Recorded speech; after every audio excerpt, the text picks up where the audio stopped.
Welcome back to my YouTube channel बेसाप education मंत्रालय।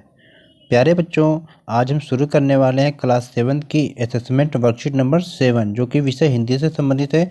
और ये जो हमारी वर्कशीट है प्यारे बच्चों, ये 13 दिसंबर 2021 की वर्कशीट है। तो इस वर्कशीट को पूरा अंत तक देखिए और अपनी असेसमेंट वर्कशीट को कंप्लीट करके अपने टीचर से चेक कराइए कि इस असेसमेंट वर्कशीट के आपको नंबर मिलेंगे, इसलिए इस वर्कशीट को ज़रूर करें। और ये जो हमारी वर्कशीट है ये हिंदी विषय की है प्यारे बच्चों। तो वीडियो को लाइक शेयर करना ना भूलें। आज चैनल पर नए हैं तो चैनल को सब्सक्राइब करें और बेल आइकन को प्रेस करें, जिससे कोई भी वीडियो अपलोड की जाए आपको आसानी से मिल सके। तो चलिए हम शुरू करते हैं अपनी वर्कशीट को। तो प्यारे बच्चों, हमेशा की तरह यहाँ पर नाम लिखेंगे, यहाँ पर अपने क्लास टीचर का नाम लिखेंगे। तो ये असेसमेंट वर्कशीट है आपकी हिंदी की प्यारे बच्चों, यानी कि असेसमेंट वर्कशीट नंबर 9 है। तो प्यारे बच्चों, पिछले कार्यपत्रकों में हमने कंचा पाठ के अंशों को पढ़ा था, यानी कि पिछली जो वर्कशीट आपकी आई थी असेसमेंट की, यानी कि जो वर्कशीट नॉर्मल वर्कशीट थी उसमें हमने कंचा के बारे में पढ़ा था। तो आज हम करने वाले हैं उन वर्कशीट के आधार पर उसका क्वेश्चन यानी आकलन करने वाले हैं। तो आपको अतः निम्नलिखित गद्यांश को आपको पढ़ना है, फिर नीचे पूछे गए जो प्रश्न है इनका आपको आंसर देना है। कहाँ से? विकल्पों में से, यानी कि जो विकल्प दिया गया उनके सामने आपको क्या है, सर्कल करना है। तो आपके सारे जो क्वेश्चन है वो 1 नंबर के हैं। तो चलिए फटाफट हम आपके पैराग्राफ को पढ़ते हैं प्यारे बच्चों। कि वह नीम के पेड़ों की घनी छाँव से होता हुआ सियार की कहानी का मजा लेता आ रहा था। यानी कि बताया गया है कि वह नीम के पेड़ों की जो घनी छाँव से होता हुआ सियार की कहानी का मजा लेता आ रहा था। हिलते डुलते उसका जो बस्ता था दोनों तरफ झूलता खनकता था। यानी कि जब आप बस्ते में कुछ रखे हों, हिल डुल रहे हैं, तो बस्ता दोनों तरफ झूमता है, और जब खनक रहा है जिसका मतलब उसमें कुछ रखा हुआ है। तो क्या हो सकता है प्यारे बच्चों? कंचा। तो स्लेट कभी छोटी शीशी से टकराती तो कभी पेंसिल से। जैसे आप कभी कुछ बैग में अपने रखे हो, ज्योमेट्री बॉक्स रखे हो बच्चों, उसमें पेंसिल रखे हो, तो जब तेज़ तेज़ी आप चलते हो, कभी ऊबड़ खाबड़ के रास्ते होते जाते हो, तो आपके ज्योमेट्री बॉक्स में से खड़खड़ खड़खड़ की आवाज़ भी आती है। तो यूँ ये सब कब उस बस्ते के अंदर टकरा रहे थे, यानी सारी चीज़ें जो आवाज़ें आ रही थी ये जो उस बस्ते में रखा हुआ था वहाँ से आ रही थी, जो आपस में टकराते थे। मगर वह न कुछ सुन रहा था न कुछ देख रहा था, यानी उसका ध्यान उस पर नहीं था। तो उसका पूरा ध्यान कहाँ पर था? कहानी पर। यानी कि उसका जो पूरा का पूरा ध्यान था उस कहानी पर था, और उसके जो बस्ते में जो टकरा रहा था, जो खनक रहा था, जो आवाज़ें आ रही थी, उस पर उसका कोई ध्यान नहीं था। तो कैसी मज़ेदार कहानी किसकी थी? कौवे और सियार की। यानी वो कौवे और सियार की कहानी का सुनते हुए आनंद लेते हुए जा रहा था। सियार कौवे से बोला, यानी कि सियार कौवे से बोला, प्यारे कौवे एक गाना गाओ ना।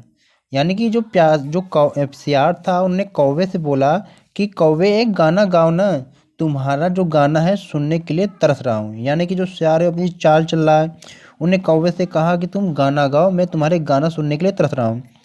अब कौवे ने भी क्या किया, गाने गाने के लिए उन्होंने अपना मुंह खोल दिया। ऐसे आपने कहानी तो पढ़ा ही होगा कि कौवा रोटी ले जा रहा था, सियार नीचे से देख रहा था, वो भूखा हुआ था, अब उसे रोटी चाहिए था, तो उसे चालाकी सूझी।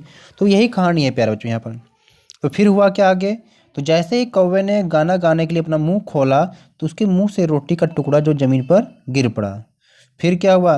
सियार उसे उठाकर 9 तो 11 हो गया, यानी कि सियार उस रोटी को लेकर वहाँ से भाग गया, क्योंकि वो तो रोटी की लेने के लिए उसने अपनी चालाकी अपनाई थी कि गाना गाने के लिए कौवा अपना मुंह खोलेगा और रोटी गिर जाएगी और वो लेकर चला जाएगा। वह जोर से हंसा। कौन? सियार हंसा। कहा? बुद्धू कौवा। अब वह चलते चलते दुकान के सामने पहुंचा। वहाँ अलमारी में कांच के बड़े बड़े जार कतार में रखे थे। यानी कि दुकानों में आपने देखा होगा कि बड़े बड़े जार में सामान रखे होते हैं, किसी में बिस्किट, किसी में चॉकलेट, किसी में टॉफ़ी, किसी में नमकीन, वाले ऐसे ऐसे दुकानों पर जार में रखे होते हैं। तो उनमें चॉकलेट था, एक में पेपरमेंट था और एक बिस्किट था। यानी कि एक जार में चॉकलेट था, पेपरमेंट और बिस्किट। उसकी नज़र उनमें से किसी पर नहीं पड़ी, यानी इन तीनों जार में से उसकी नज़र उसमें से किसी पर नहीं पड़ी। क्यों? देखें, उसके पिताजी उससे ये चीज़ें बराबर ला देते हैं। यानी कि जब बच्चा उस दुकान पर पहुंचा था तो वो उन चीज़ों की दुकानों पर क्या वो नहीं पड़ी जहाँ पर चॉकलेट था, पेपरमेंट, बिस्किट, क्योंकि उसके जो पिताजी ये सब सारी चीज़ें हमेशा लाते थे। तो ये थी आपकी पैराग्राफ, छोटी सी पैराग्राफ थी। और इस पैराग्राफ पर आधारित जो नीचे जो क्वेश्चन दिया गया है तो इसको हम करते हैं। तो चलिए देखते हैं क्या होने वाला है क्वेश्चन। बहुत ही मज़ेदार कहानी थी और इस मज़ेदार कहानी पर आधारित जो आपकी असेसमेंट वर्कशीट है, हर क्वेश्चन पे 4 ऑप्शन दिया गया है। जो आपको सही लगेगा उसको आप सर्कल करेंगे। तो पहला क्वेश्चन दे रखा है कि वह किसकी कहानी का मज़ा लेता हुआ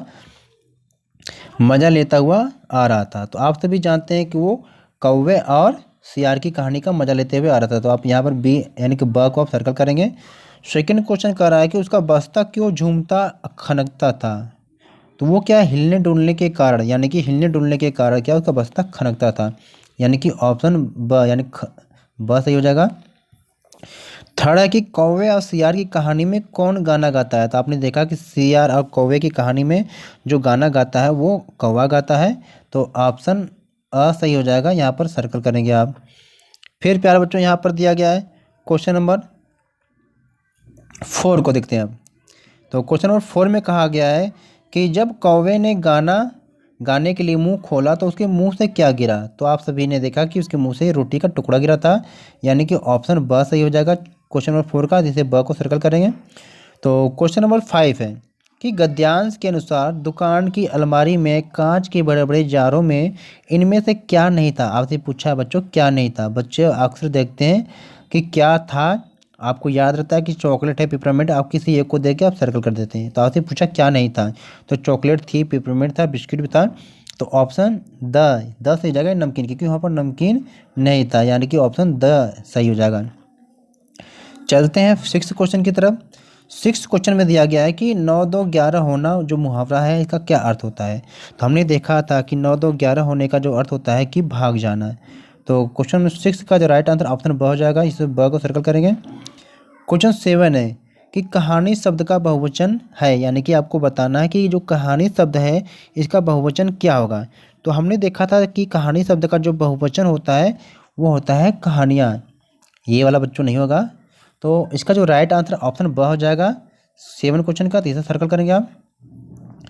क्वेश्चन नंबर 8 है कि मज़ेदार शब्द का आप में इसमें क्या प्रत्यय बताना है। ये जो मज़ेदार शब्द है इसमें जो प्रत्यय है आपको बताना है। आप सभी जानते हैं कि उपसर्ग क्या है, किसी भी शब्द के आगे लगाते हैं और प्रत्यय शब्द के लास्ट में।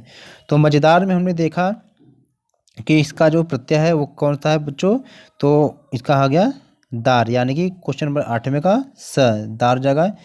तो इसको आप सर्कल करेंगे। चलते हैं नेक्स्ट क्वेश्चन की तरफ। क्वेश्चन नंबर 9 है प्यारे बच्चों कि घनी छाँव शब्द में विशेषण शब्द है, यानी आपको विशेषता बताना है घनी छाँव में कौन सा है। तो इसमें क्वेश्चन नंबर जो 9 है इसका जो राइट आंसर रहेगा ऑप्शन स, यानी कि घनी।